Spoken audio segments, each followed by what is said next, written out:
Bom dia, boa tarde, boa noite. Eu me chamo Bruno, sou professor do Departamento de Geografia do Instituto de Ciências Humanas da Universidade Federal de Pelotas e hoje temos início a mais um vídeo do nosso canal Máquina de Guerra, Filosofia Política da Educação, que se debruçará sobre um texto que é um clássico do filósofo Theodor Adorno, que se encontra nessa obra aqui que eu vou utilizar como base, né? Educação e Emancipação, da editora Paz e Terra, que é, digamos, dentro do pensamento crítico na pedagogia, a gente pode dizer que é um clássico, né? Sem nenhum prejuízo de análise. E o texto que a gente vai debater hoje, cuja descrição aqui no canal, né? Ele coloca ali os detalhes bibliográficos para quem se interessar. Se chama Tabus acerca do magistério, que é nada mais do que a transcrição de uma palestra que o Adorno realizou em 1965 no Instituto de Pesquisas Educacionais em Berlim e foi transcrita em 1969. E aqui no Brasil, salvo engano, acredito que começou a circular algumas traduções a partir dos anos 80, né? Seguindo a lógica que nós temos nesse canal de trabalhar dentro da filosofia da educação com diagnósticos e ao mesmo tempo com ferramentas intelectuais que nos permitam analisar o presente, esse texto ele é muito importante e eu gosto muito dele porque ele parte de uma época muito particular, né? De um tempo e espaço particular. Essa é uma ressalva que sempre tem que ser feita, que são os anos 60 na Europa, na então Alemanha Ocidental, pós-Segunda Guerra, pós-nazismo.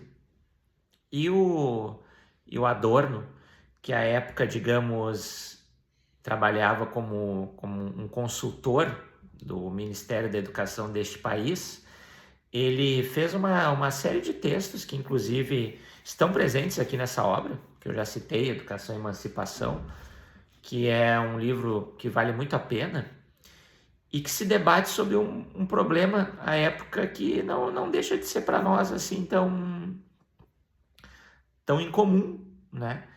Que é um desinteresse muito grande das gerações mais jovens pela carreira docente, né? O Adorno ele coloca isso ao longo desse livro, né? Que não só poucos jovens querem ser professor, né? Como também a sociedade ela olha com uma série de preconceitos e ojerizas, né? Quando não ódio, o Adorno chega a colocar esse termo pela atividade de ser professor. E isso, naquele contexto, né, o nosso autor, assim, vai ficar muito assustado, porque ele vê que a formação, que é um conceito-chave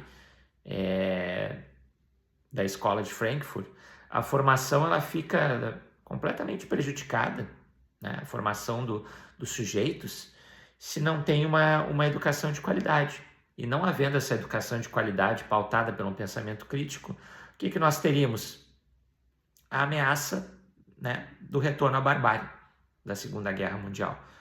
Então, esse preâmbulo é só para dizer que a obra, de fato, ele vale muito a pena. Mas por que esse texto, em específico, Tabus acerca do magistério, ele tem a sua serventia?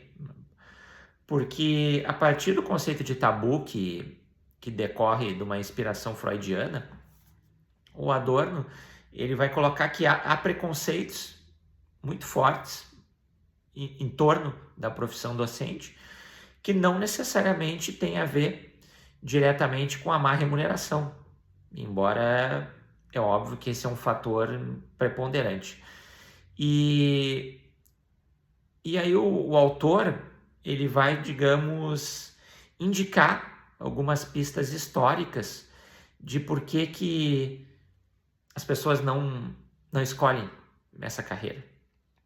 E nós podemos assim, né, de uma maneira resumida, a partir do que o autor coloca, indicar 5 grandes fatores, né? Como eu coloco, sempre fazendo a ressalva, fatores, né, presentes no contexto da Europa Ocidental, né? Não esqueçam disso. Mas que fatores são esses, né?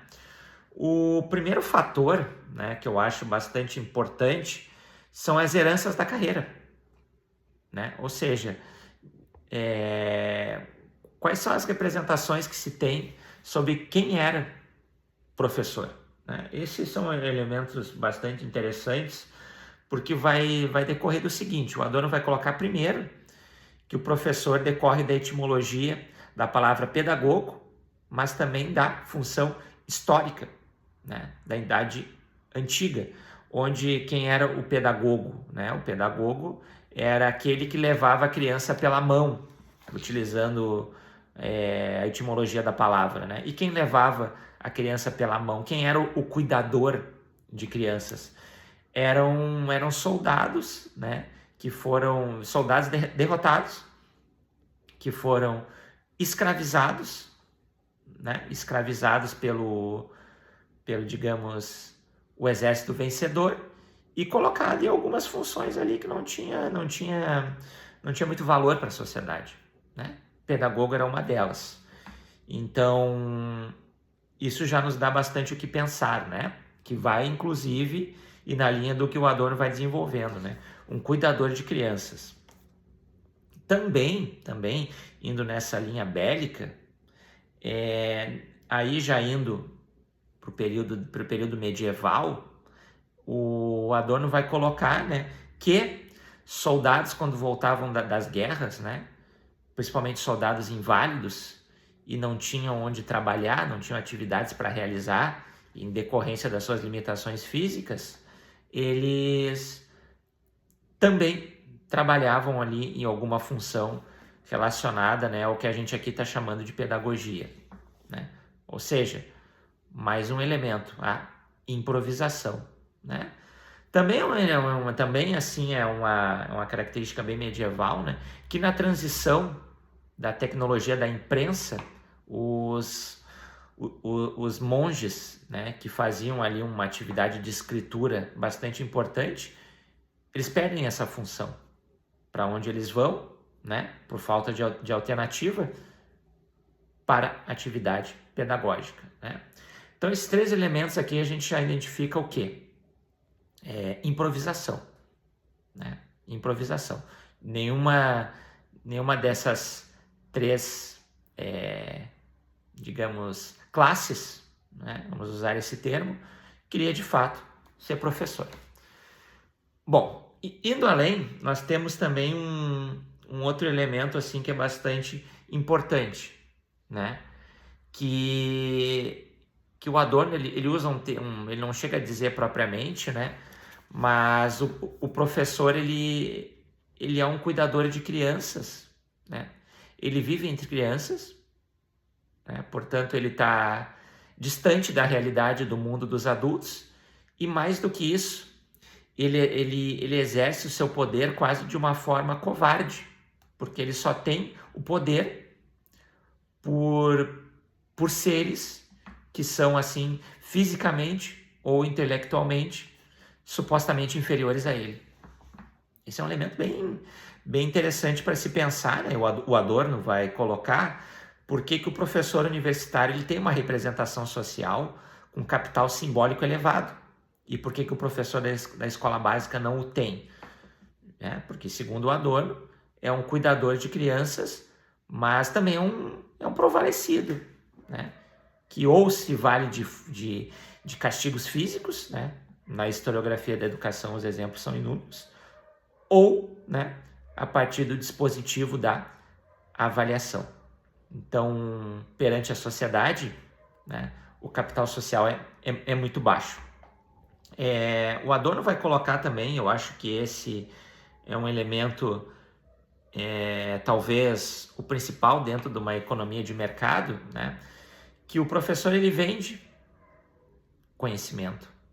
O professor de geografia, de história, de matemática, né? porque ele trabalha muito pela lógica da persuasão, né? De que o conhecimento vale a pena ser conhecido, vale a pena ser transmitido às gerações mais novas. Só que se esse conhecimento, né, ele fosse tão valioso, o professor ele utilizaria ao seu próprio benefício, né? E, portanto, o professor não o seria. Logo, aquele discurso não vale grande coisa, porque não é lucrativo, né?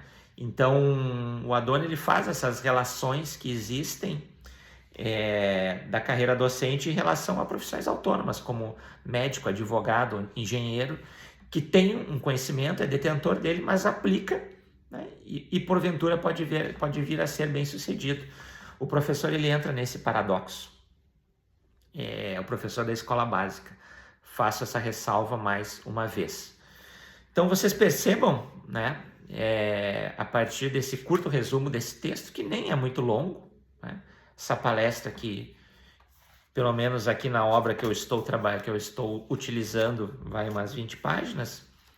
Esses elementos aqui são no contexto europeu, mas se nós fôssemos pensar na lógica contemporânea, no caso brasileiro, onde menos de 5% das gerações que estão no ensino médio querem seguir essa carreira, a gente pode, digamos, percustar se talvez será que apenas a questão econômica, que é muito forte, né, é o que faz com que essa profissão não seja atrativa. São elementos que nós podemos pensar, né? E são elementos a partir dos quais nós devemos, inclusive, né, trabalhar politicamente por essa valorização da carreira. São tabus, né? São tabus. Mas quando a gente se depara com um ensaio de 1965 que trata, né, primeiro, de uma época tenebrosa, segundo, de uma desvalorização simbólica, econômica, social e cultural do magistério, né? Terceiro, diferencia o professor universitário do professor da escola básica, né? E não indica, por outro lado, assim, caminhos, não indica, porque esses caminhos eles têm que ser construídos, eles não são dados. Eu penso que ele continua sendo atual. Qual caminho seguir? Teremos que pensar.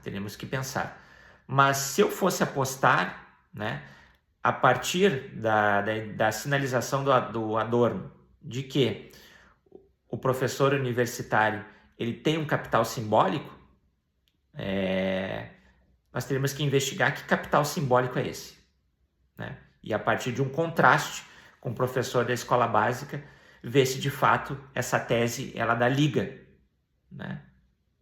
Talvez, inclusive, a representação social do professor universitário em tempos neoliberais não seja a mesma, provavelmente. Mas isso é assunto para um outro vídeo. Agradeço a todos pela atenção e voltarei.